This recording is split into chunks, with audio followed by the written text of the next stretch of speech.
Cool. So, yeah, normally this is the part where I would we would be having a natural conversation. I'd be like, let's go. But you know what? We're already here. So We're here. dude, this is great. I can't believe this is real right now. And that thing is sitting in this studio, just chilling next to your leg like it ain't a thing.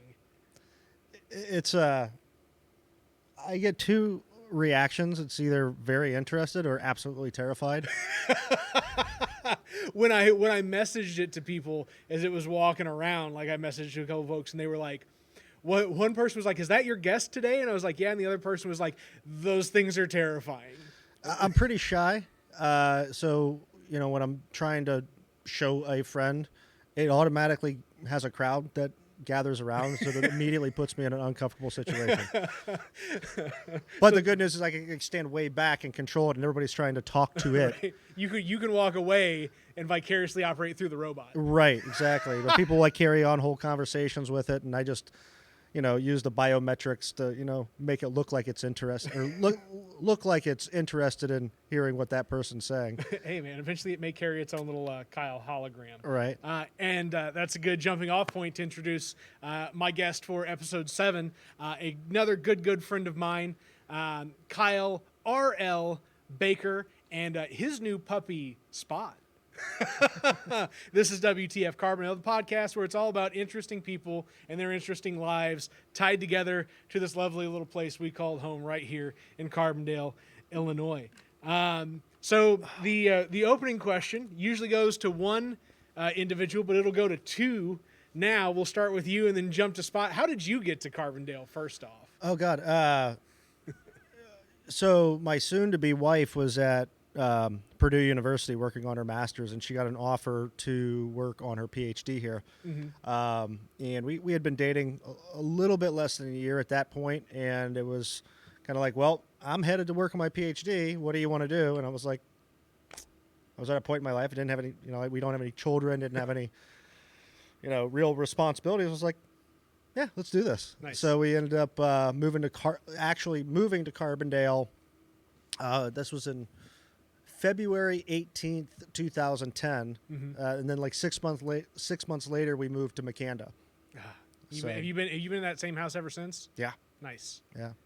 It's good, man. The work you've put in on that particular barn and that plot of land, like, if so many people saw it, they would just be like, "Oh, this is super cool, and we should do way more of this." Like, right. You're one man band in putting together an entire, yard. It's farm. a hobby farm.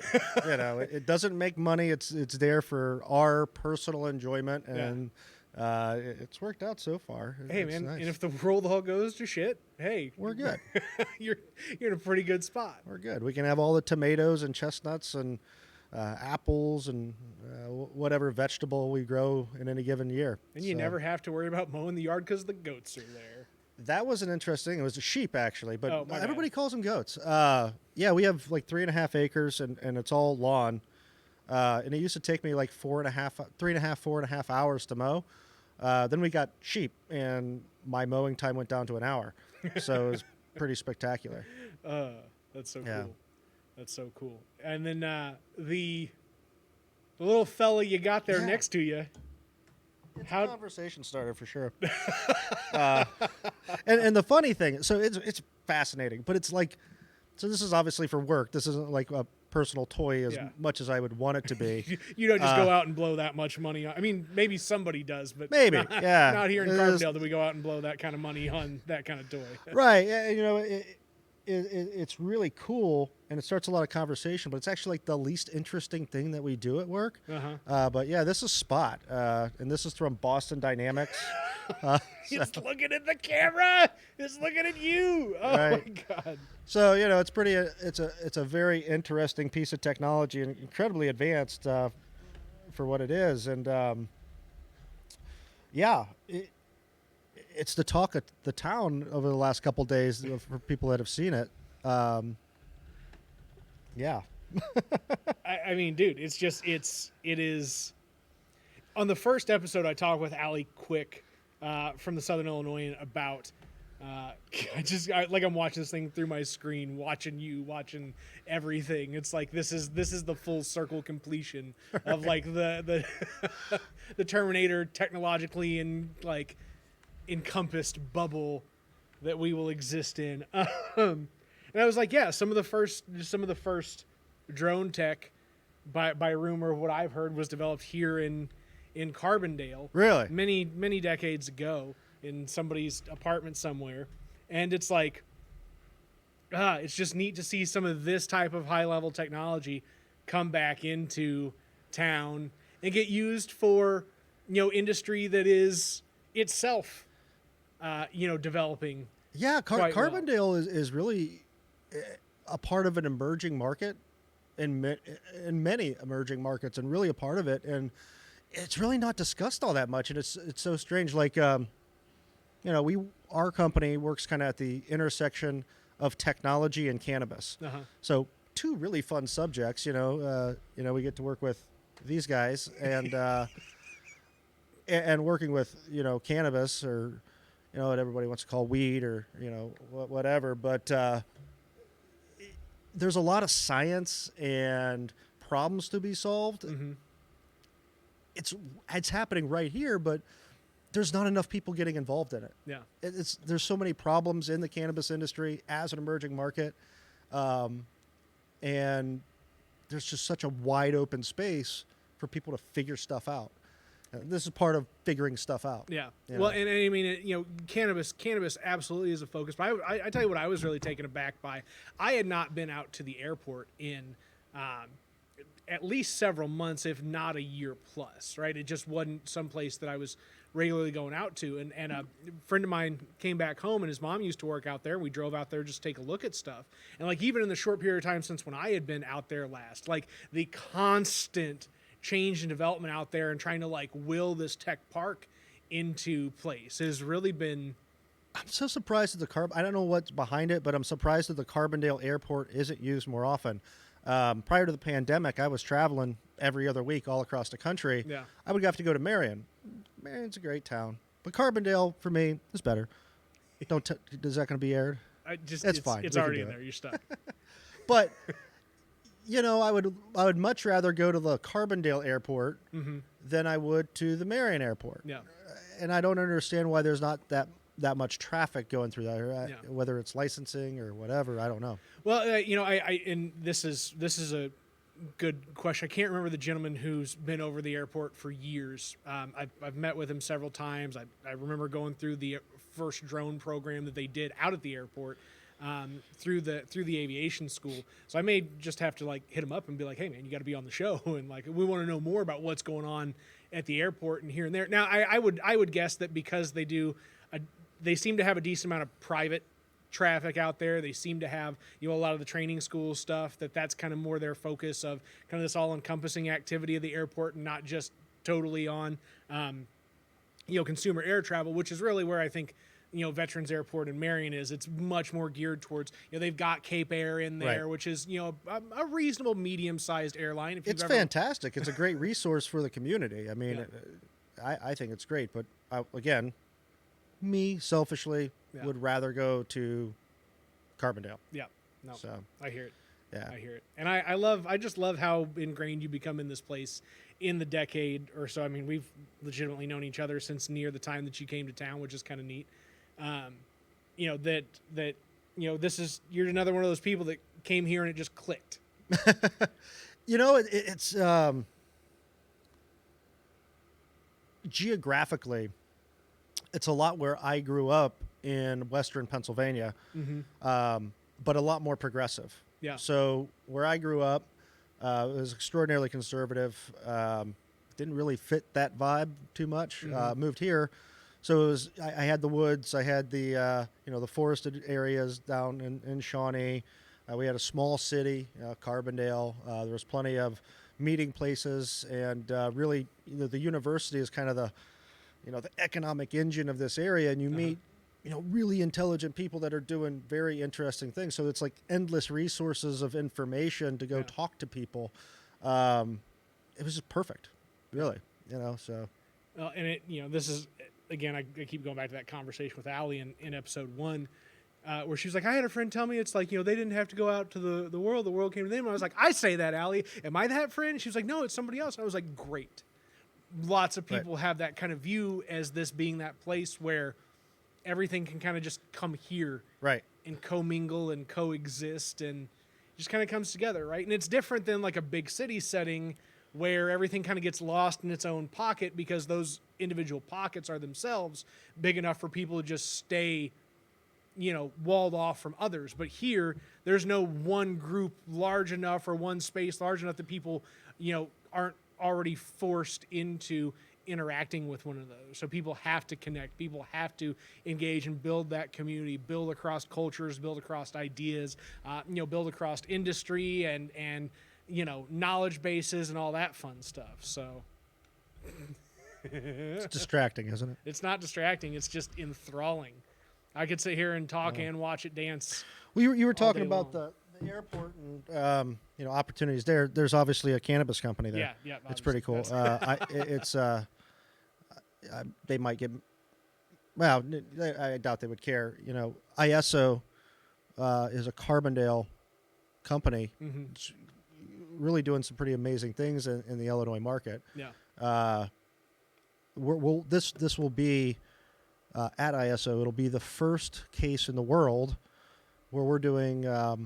We're essentially teaching this robot biology, chemistry, and microbiology. Mm-hmm. The first case in the world will be done here in Carbondale in a emerging market in cannabis at ISO. So that's kind of cool.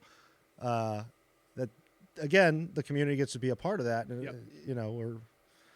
it's fantastic. Well, so. and I've seen people just losing their minds at this stuff. The very first video that I saw, somebody took at the Small Business Development Center, where obviously you got an office or you just hang out there. One of the two, I can't remember what. Yeah, we're part of the affiliate program, so Okay. we don't have an office. And honestly, I never thought we needed one. Yeah. And if this pandemic showed us anything, we're all working from home. And I was like, hey, we're right. Yeah. It's an extremely underutilized program. Yeah. We basically had that entire building to ourselves. Mm-hmm. We didn't have an office per se, but all the spaces were empty. Tons of resources, all kinds of like grant money that you can go and talk to one of the experts there, and they go, oh yeah, you fit into this grant. Here's how you apply for it, and all these resources, and nobody uses them. Yeah. I don't get it. And it's a shame because it's well subsidized too. It's like for people that don't have resources trying to get up and going with something, it's Right. like, it's already pretty, everything there that's not, utilizing space is pretty well free, right? To talk to an advisor, to go in and like participate in a program, this, that, the other. I mean, when I was 22, maybe, give or take. Yeah, it would have been like 2011. I got to go through one of their camp CEO things and, came in, in the like top 10 of the program and got some grant money and got some good experience. And, I don't know if it's a miss on, do we need more programming coming from there to draw people in, or do we need more people to come in? People there's a need reason more to execute confidence. programming. Everybody's, I need an office to start, or I need $1 million to start. No, you don't. Yeah. You got to start, and there's a huge value in partnership, whether it's by friends or other business associates, and you have to start to view entrepreneurial exercises as, you have your tools that you work with. Mm-hmm. It doesn't matter if you don't have $1 million. You just have to start. Yeah. The money comes if you start solving problems. Mm-hmm. And I talk to people quite a bit, and they're like, hey, I have this idea for a business, but I need investment. Why do you need investment? Yeah. What are you talking about? Where have you started? Oh, well, I have this idea. I go, great. We have a great idea, but you have to take that a little bit further to prove it out. Mm-hmm. And it's, so I don't know if it's fear or what it is, but, a lot of people I talk to in the area have some really brilliant ideas of how to solve problems. But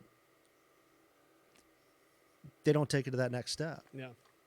I think it's just a confidence issue. I think if more people knew that those resources were available or how easy it was to access them, Mm-hmm. I think it would change the whole dynamic of the area, especially from a a tech startup region. Yeah. And that's something. What was his name? Sam Goldberg and Anil Mehta. Years ago, they were messing around with that idea. I don't know where it's at now, but Yeah. Well, and ultimately, what is the infrastructure that you need for that type of thing? You just need good internet. That's legitimately what you need. You get good internet, and the ability to produce tech-based activity is good internet and access to toys. Yeah. Hack SI. It's at the Small Business Incubator. Yep. They do all kinds of stuff with drones. I don't know if there's a lot of people that have. I mean, it's becoming more mainstream, but they're teaching how to program stuff with Raspberry Pi. It's over my head, but they provide the toys, to start tinkering. Yep. That's how we all learn. Well, not all of us, but we generally learn by play. Yeah. And when it's fun and exciting, you kind of have endless energy towards figuring something out. So. Well, and then you just try and turn it around and execute in a profit-driven world. Like, okay, cool. I've made this play. Now, how do I turn it into transactions with others that lead to economy? Right.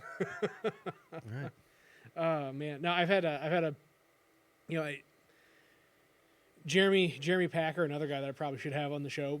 I mean, he went through he won app contest after app contest each year. I'm sure he played around in Hack SI. My buddy Haberman. He's Rap Chat guy, isn't he? Yeah, Rap Chat guy. Yeah. Yeah, Rap Chat guy. Yeah. He's currently CTO for Lineup Media Group, which has an umbrella of like 9 different companies. One of those companies being Ultimate Gaming Championship, which is Matt Jackson out of DuQuoin, which is another dude like just grew up playing video games here on the Strip with him, and it's like that play. They're doing stuff in like Las Vegas, like. Well, they're doing. Yeah, or were. And I shouldn't say. I'm not going to sit here and say where they're doing other stuff. They're going global. Like they're going proper global. Right. Right. And that's all just out of here. Right. And it's not to say that Matt's got a real big turn towards DuQuoin because that's his hometown and he would like to do something similar. But the reality is some of these smaller pockets around Carbondale in smaller towns can be their one-offs and feed off of Carbondale as that place. Well, I live in Makanda. I do most of my work from Makanda, but if I go to work, Yeah. come to Carbondale. Yeah. If I meet somebody, I mean, recently it's been on my back porch, socially distanced, of course, but, historically, we'd come into Carbondale, meet with different business folk and relationships and to do business. I mean, this is where you go. Yep. So. It's the space. Yeah. It's the space. Now, where did your interest in business, the idea of real entrepreneurship, come from? I mean, is this something that you've have you like since you were a kid? I didn't know I was an entrepreneur. You did not. I had no idea. Okay. Yeah. So I met this guy. So Lindsay, that's soon to be wife. Yep. She's been incredibly tolerant our entire relationship of Thank God for My Little Ponies. We'll get to that point later. Yeah. She has an uncle, Dr. Richard Welke, who's an incredibly fascinating guy. He's known as the father of method engineering. Uh-huh. So from a business perspective, if you were to type in business model generation, this guy, Alex Alsterwater, developed the business model Cannabis. Basically, how to build a business by taking or understanding what the problem is and kind of reverse engineering it to develop a company. Mm-hmm. When Lindsay and I first started dating, we went up to like northern Michigan to these really cool cabins, and her whole family was there. And so when I first met Dr. Welke, and he just kind of interested me and introduced me to different ways of thinking. So not necessarily what to think, but how to think. And that was kind of the moment that I started to get it from a business perspective. I was early 20s, 21, 22 years old at that time. And it kind of started from there. So, I would work a job, but I'd become disinterested really quickly. And I could move through the ranks. So like I was the youngest, one of the youngest managers for Home Depot at one point. I was part of the Eastern Great Lakes division. Mm-hmm. Hated it, and I quit. And Like went you into were a store manager?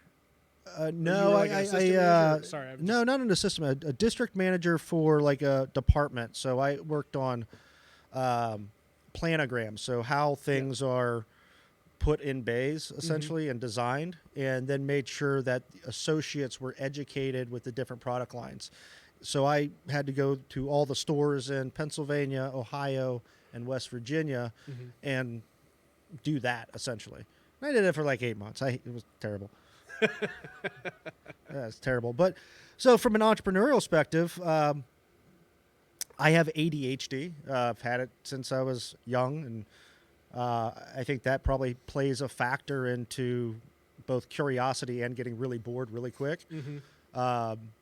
So Dr. Welke was able to kind of harness that for me and allow me to focus on how to arrange my thoughts and how to think.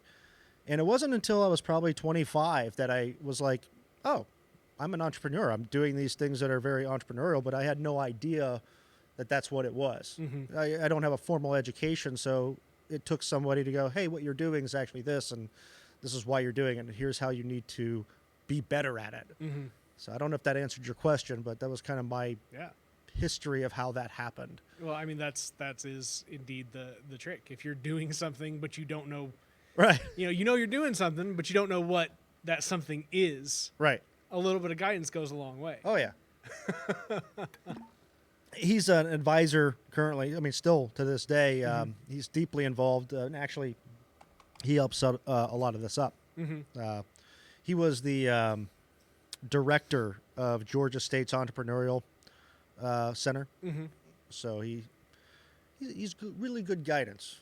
So and help us navigate these complexities, if you will. So Relationships beyond ideas. Relationships and decision making, which are pretty tough, especially now. What is the? I mean, what have been kind of some of the roadblocks you've run into, on the course of the project that has led you to spot that has been difficult? It's the simple things: banking, insurance, paying people. So the cannabis sector, and we're auxiliary. Like we don't touch the plant, you know. But our customers pay us; they're cannabis clients. So the checks that we get say XYZ Cannabis Company. You go to the bank to cash that, and they go, "Are you in drugs?" It's like, no. Says the banks that have laundered money for of course drug right, and buyers for decades and decades. So it's the simple things. We've got a lot of those resolved at this point, or semi-resolved. But in the beginning, it was really tough, and the main industry, the industry that we serve, pardon me, still has those issues. Like we opened a bank account here locally. I'm not going to mention the bank name. It's still a good bank. But we made a deposit and like, hey, this is what we're doing in this industry. And they're like, oh yeah, we'll see how it goes. And they were like, we can't actually keep doing this. So they had to cancel our account. And they gave us a check, like with our remaining balance in it. And I'm like, what am I supposed to do with this check? I have to cash it somewhere, but we don't have a bank. And they're like, well, what do you mean you don't have a bank? And I'm like, oh, okay, back it up. And then we had like other like strange experiences. I had a meeting, in the pursuit of trying to find banking, and you really don't appreciate our modern amenities until you don't have them. Yeah. So like going to the tax office and going like, we don't have a checking account, but we made this amount of money. So here's, 1 penny, 2 penny, and trying to keep track of that without it's terrible. But yeah, we had some strange experiences. Like we went to this one bank and the president of the bank was like, well, we don't believe that cannabis is good. But if you gave me $15,000 in my pocket, we might consider your... And it was like, I see where this is going. Yeah. Have a nice day. Yeah. But you remember those things. You don't work with them anymore, you know? Insurance was tough. When we first tried to get insurance, they wanted like $30,000 up front. And here we are, a startup with like $5. Yeah. And we go, well, what do we do? And so the entire infrastructure of that industry has to be rebuilt. We think we're playing a role in doing that. But, you know, honestly, there's a lot of like we talked about, there's a lot of problems to be solved in the cannabis industry.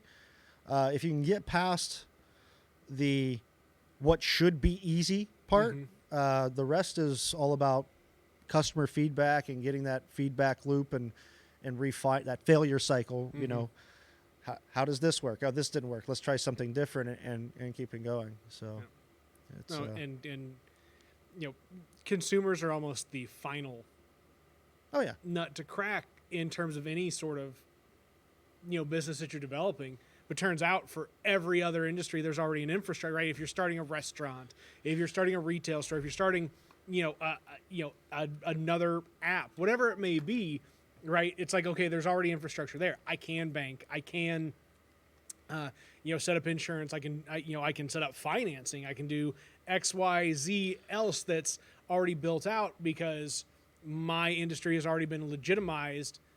So, man, let's go for it.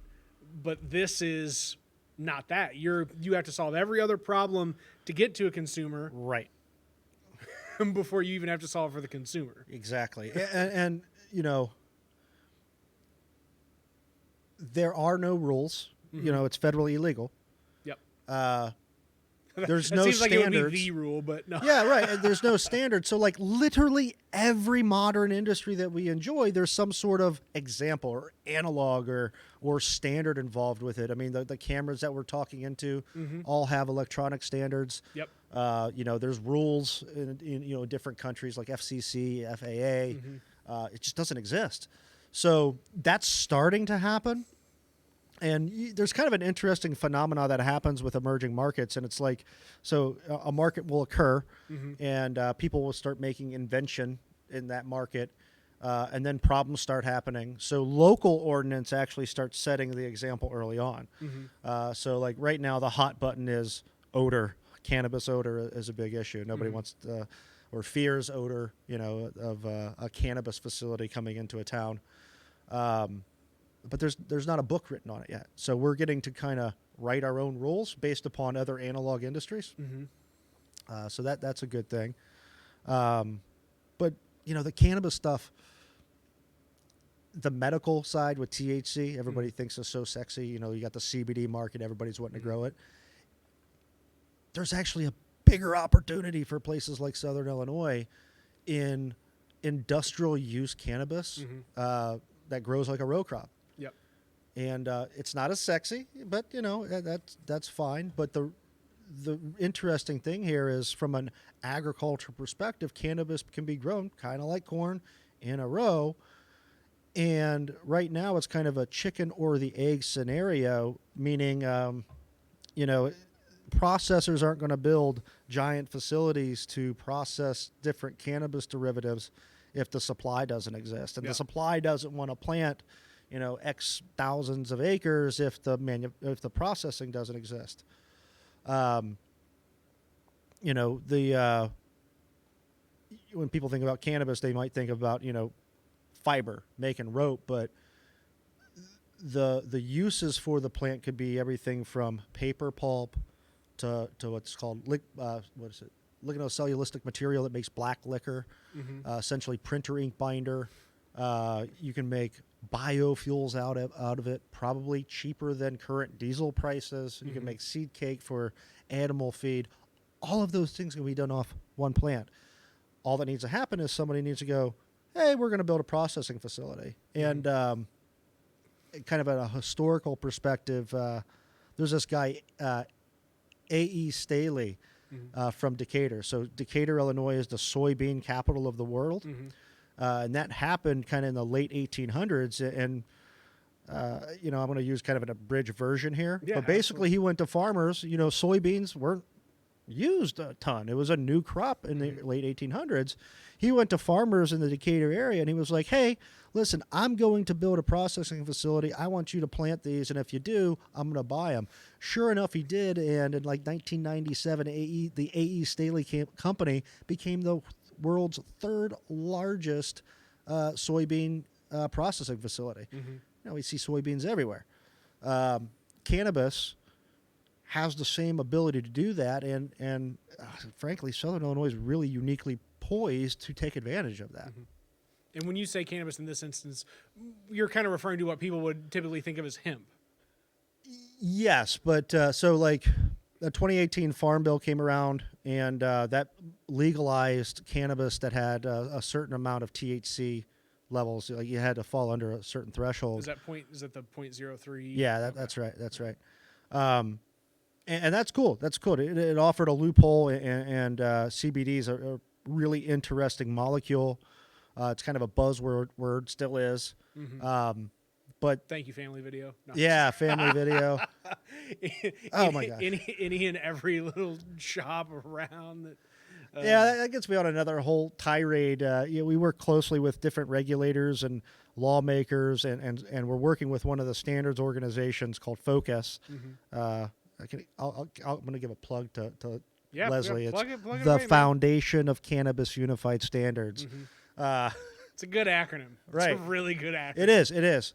And they're really positioned to really help the industry in so many ways. But man, they were like finding people would market CBD and there would be no CBD in it. It'd be like melatonin, and people didn't know the difference. They didn't know the difference. We had the vape crises not too long ago. People were putting vitamin E acetate. It just so happens it like messes up your lungs pretty bad. There's some crazy stuff that goes on in cannabis that, because there's no standards, happens, and it's really dangerous from a consumer perspective. So, but the industrial side is underused and underdeveloped right now. And there's a program, it's called BAP, bioapplicable or biorenewable program, bio-based product manufacturing. I think it's like program 9003 at this point through the USDA. They offer something along the lines of $184 million to start a demonstration class production facility. Taking cannabis and making it into paper pulp, turning it into different plasticizers. It's a huge opportunity, and you have all the railroads that run through here, all the farms. And then another interesting thing is when you open up another cultivar, you can look at what's called phytoremediation. We have a lot of mine country around here. Some of it's pretty nasty. One of the possible viable options is going, well, what if we plant a bunch of weed here? And it is a hyper accumulator, so it pulls up all the lead, the cadmium, the mercury. And you could use it for other derivatives. For like BMW uses hemp, which is it's all cannabis sativa. Just call it cannabis. I just cycle that in for folks who mindfully are like, I don't understand what's he mean by cannabis now. He talking about stuff like it's all cannabis sativa L. Yep. Period. There's no rudialis, no sativa, no indica. That's all marketing. Just hey man, call it like you see it. I have weird pet peeves. What like actually defining things as they are scientifically true? Yeah, like truth. Those are kind of important. So when I hear somebody go, "Hey, do you have that indica?" and I'm like, "What are you talking about?" And it's because we've been taught this whole time through marketing that indica means it's going to make me go to sleep, or sativa means it's going to give me energy, which that was not how that happened. Like the whole indica sativa conversation is supposed to discuss lineage. So like F0, F1, F2, F3 generations of plants stemming from an original cultivar. But nobody actually knows. Stemming from. Sorry. What did I say? No. I know. Oh, I just stems are bad. The play on words, stemming from. I like it. No, but nobody actually knows where that lineage came from or started. It's all kind of speculation. Like, so when you talk about like physiological effect, that actually has to do with what chemicals or what molecules that plant is producing, and in what levels. So, feeling energetic might actually mean that it has a higher limonene content in it. But there's not a lot of robust studies yet. I mean, this stuff is just now becoming state legal, and still people think it's, the devil's lettuce. So there's a lot of studies. SIU's doing a program, and I'm hoping that thing really explodes because I'm a reader. I love to read, and I get a lot of my information from peer-reviewed articles from different universities, and it doesn't exist. There's we don't know about physiological effect. We know that we all have an endocannabinoid system, but we don't know why it affects people differently. If I go to the bar and I have a drink, we know that that's calculated by ABV, alcohol blood volume. Was it ABV is something alcohol, like that. It's a measurement. Alcohol by volume, right? Blood alcohol, BAC, blood alcohol content, something alcohol like that. by volume. I don't know. I'm not much of a drinker, so you drink too much and you get inebriated, and the next thing you know, you're not having a good time or a worse next morning. But with cannabis, we don't know. There's different physiological effects for different people. So there's all these questions that we want to know why, and it makes a more educated consumer and would start to guide purchasing decisions. So if I go to the dispensary and I want to go for a hike, I don't want to necessarily look for an indica or sativa. I want to find what chemical profiles best suit my individualized endocannabinoid system to have that physiological effect. So gets back to all those problem solution formats, Yep.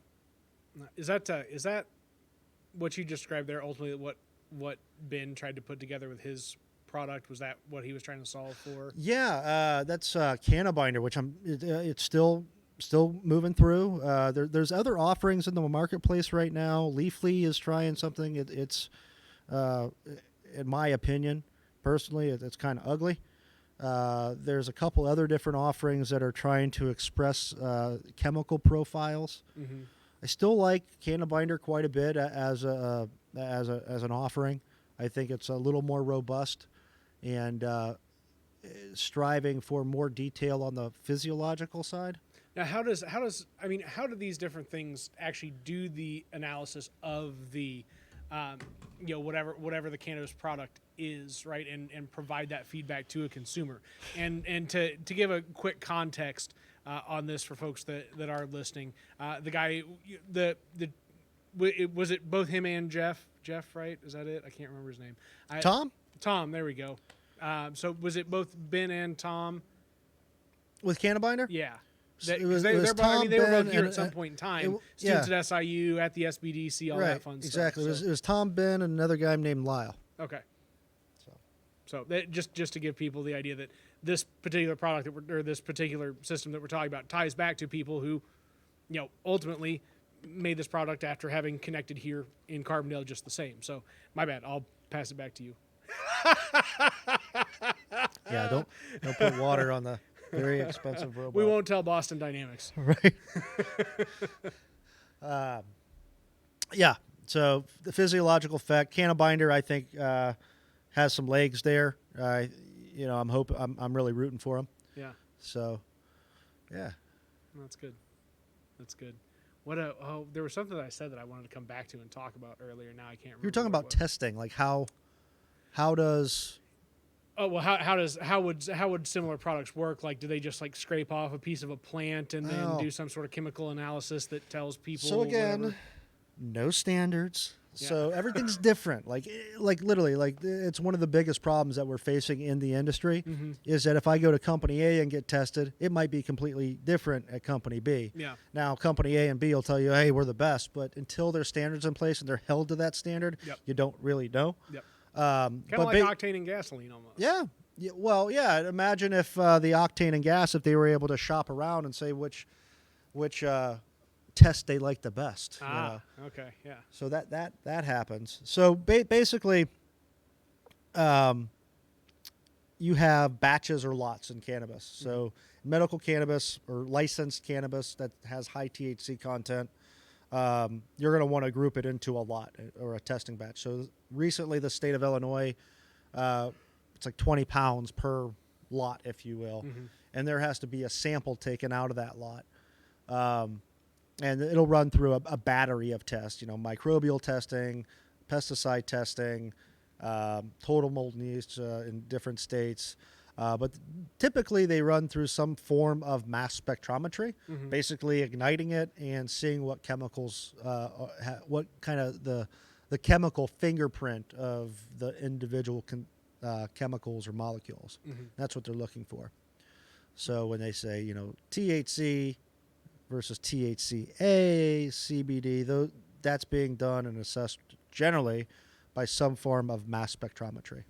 And if we actually put proper standards in place over time, what we'll begin to understand through science is exactly what each thing that we identify through a mass spectrometer readout, right? So what it actually does, what it actually means to the body, right? Through large data, consumer feedback, and understanding the measurement. So if it's, for instance, if it was like 12% THC, 5% CBD, I'm just making these numbers up, and then it had like, you know, 12% myrcene and X amount pinene and a bunch of people used it, smoked it, consumed it, whatever, and they all felt sleepy.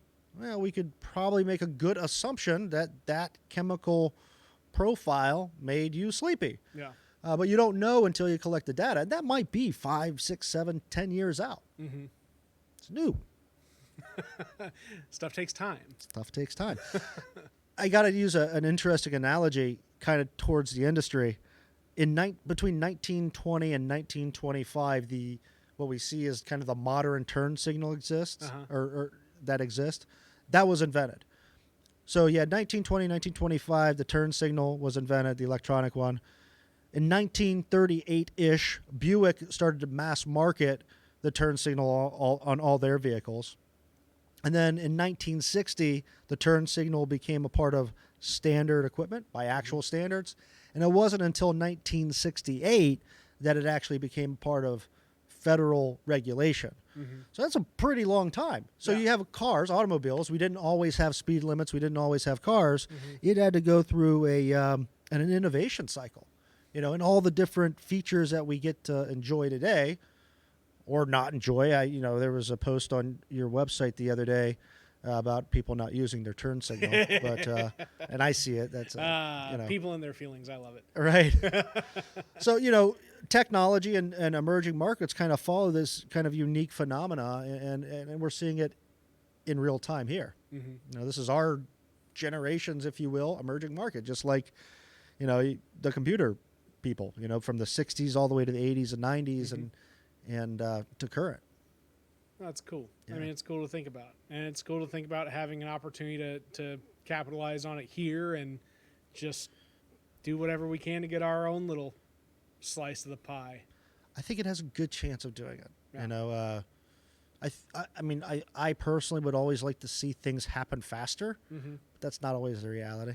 I like to think, me personally, I'm big on things happening in stable format, right? Yeah, I like them to happen in a reasonable timeline. Right. But when people make demands or asks of the society around them, and they go, "Why hasn't this happened in 3 months or 6 months or a year or whatever?" It's like, because this type of stuff takes just marching on and working. It takes time and a lot of people working together and disagreeing, and then coming together to make a really good, stable, as you would say, format to move forward on. How do we agree? How do you and I agree when we disagree? Yeah. When we identify the things that we know can work best out of everything that's there. My Little Ponies. That's what I wanted to come back to. Oh God. Okay. That's what I missed out on. I'm a My Little Pony supporter. I don't collect them. Yeah. So to clarify that it is Lindsay that is the. She is a huge collector of vintage My Little Ponies. She has a huge collection, and she also does like art with the ponies, like from restoration to also like original art with them. She sells them all over the world. It's another niche market. Yeah. A lot of people don't think of My Little Ponies, but there's several thousand people globally that are just in love with those things, and so. Generally once, twice, sometimes 3 times a year, we would go to like cons, like kind of the equivalent of going to a baseball card convention. Yeah. And she's like a celebrity. in that world, you know, like everybody. She's legitimately like a. Oh, she's a pony celebrity. Yeah, it's That's wild, man. yeah. I mean, congratulations to her on picking up that instead of Beanie Babies, because it would have been completely bust if she had put all her eggs in the Beanie Baby basket. Right, right, right. Yeah, I think you pick those up for like I don't even think they're sold per unit. You can like buy a hammock full of them now. You know. Yeah, it's bad. It's bad. I had again same buddy that's moving back to town, going through his house, and you know has all these old Beanie Babies that his parents got him years and years ago when he was a kid, and it's like, cool. We're living in a society where we gave control to the people that thought that Beanie Babies were the right investment. My mom bought a bunch of Beanie Babies and was like, look, these are going to be worth millions when you get older. And I'm like, okay, what should I do with them? You know, she kept them. And then Furbies. I remember Furbies, yeah. when Furby first came out, which is, you know, a terrifying mongoloid thing. I remember her waking me up at some god-awful hour, you know, I was young, and having to stand in front of KB Toys so she could use me as an extra body to purchase the Limit 2, you know, and I still have that Furby. It still works. I'm not allowed to put the batteries in it because it freaks everybody out and the dogs hate it, but it's still around. Yeah. Can't have the Furby on. That'll scare the dogs, but sure enough, we can bring in our robot dog. That'll make They hate it. Oh, God, I'm sure. They hate it. I try to not bring it around them. The cats don't care. You know, Yeah. they're whatever about it. The sheep are a bit concerned about it. You know, I haven't chased them with it yet or tried to herd them. That might be a thing to do today. How fast does that thing go? This one's about 3.4 miles an hour. Okay. Is that fast enough to herd sheep? We're going to find out. Yeah, we're going to find out. You know, Boston Dynamics is doing some really, I mean, they do really groundbreaking work in robotics, obviously.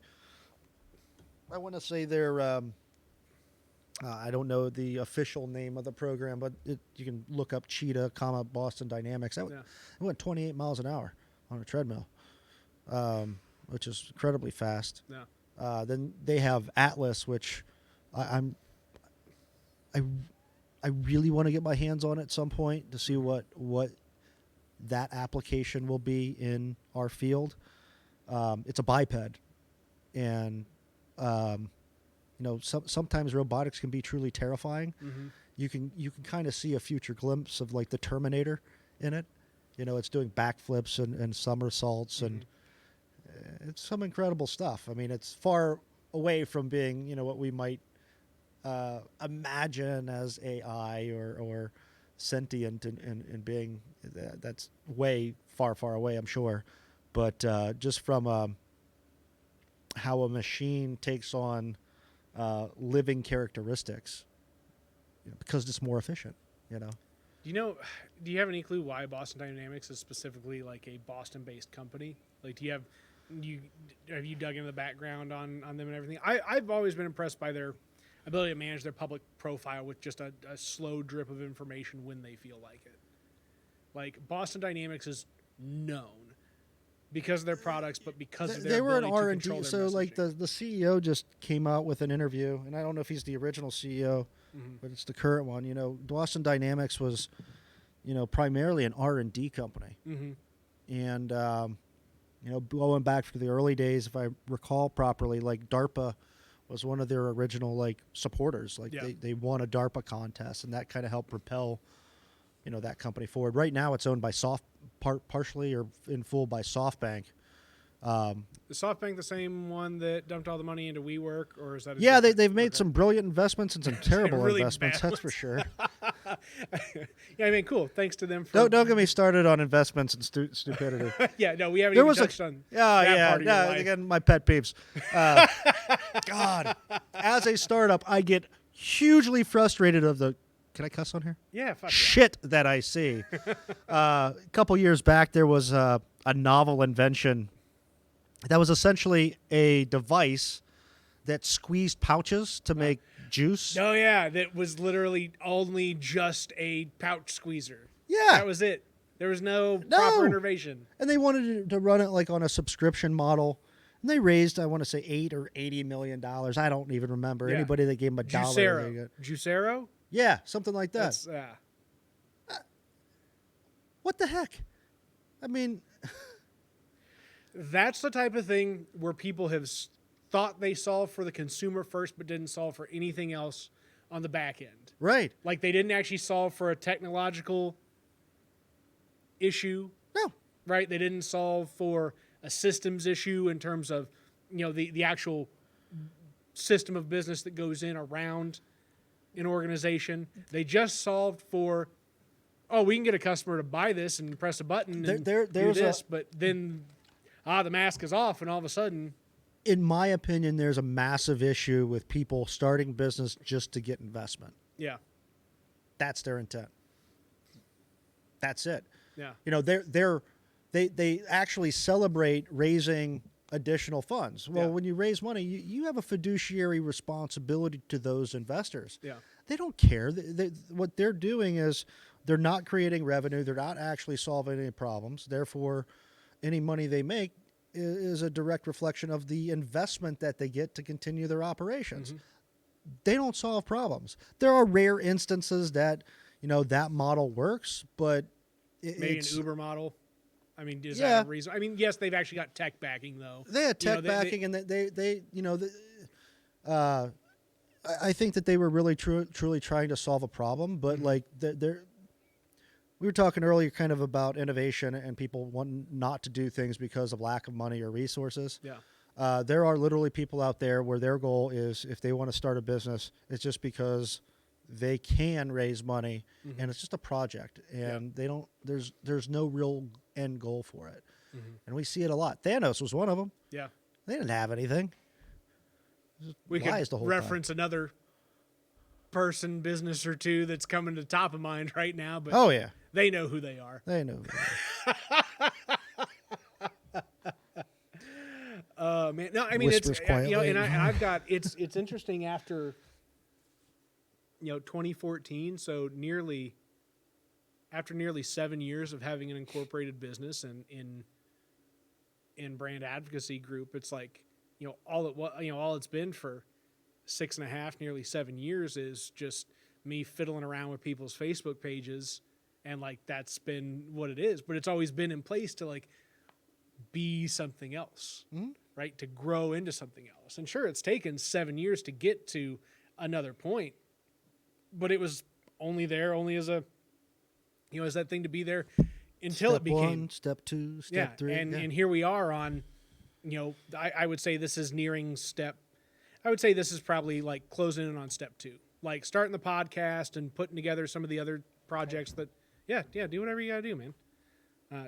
Whoa, buddy. Hey, whoa. Not on camera, eh? This is a family show. Probably be a little bit quieter too.